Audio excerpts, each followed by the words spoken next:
Good morning, mayong buntag, mayong buntag. So, devotional time, mag tuuntas pulong sa Ginoo and spending time with our God. Sa karon nga panahon diri ko akong devotion na sa Book of Acts.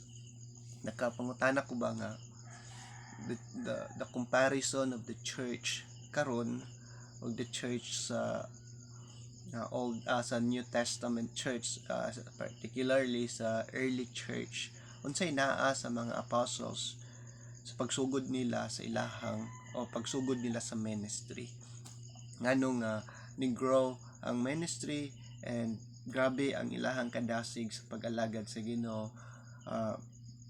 Whereas sa karon nga panahon dili man siguro tanan, but daghan sa mga kasimbahanan ang kulang gyud, kaingon ta nga kulang sa presence ni Lord ba nga naga-move.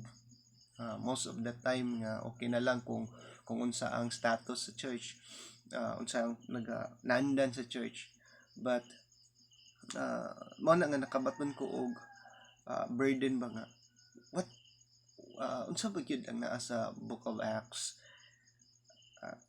sa pagsugod sa mga apostles. Although nabasahan naman ako ni gyud ang Book of Acts, kapila na ako ni siya nabasahan, but we need to be refreshed ba nga permente nato siya tun-an, permente nato siya tun-an balik-balik, and then makabaton ta og kanang kagutom kanunay sa pulong sa Ginoo and curiosity.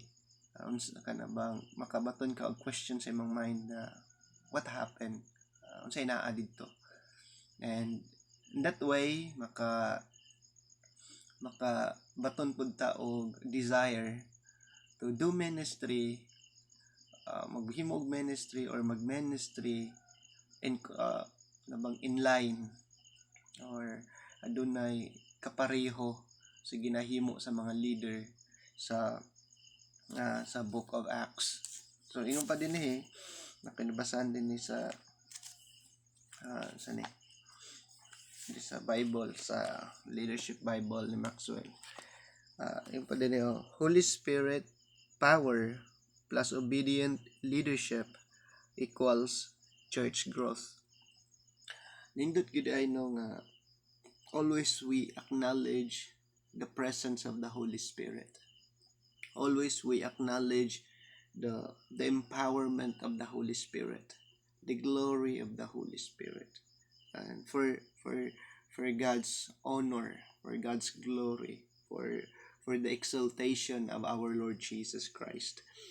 And the Holy Spirit power plus obedient leadership. Importante nga as a leader we need to be obedient, and we need to follow what the scripture says, and the result is church growth. And Holy Spirit power plus obedient leadership equals church growth. So that's the pattern in the Book of Acts. Ning grow sila, the church grow samtang nagsugod ang buluhaton. It's because of the empowerment of the Holy Spirit and obedient leadership. Ang mga apostles, grabe ka obedience sa sugo, sa command, sa commission sa ato ang Ginoong Hesus. And the result is church growth.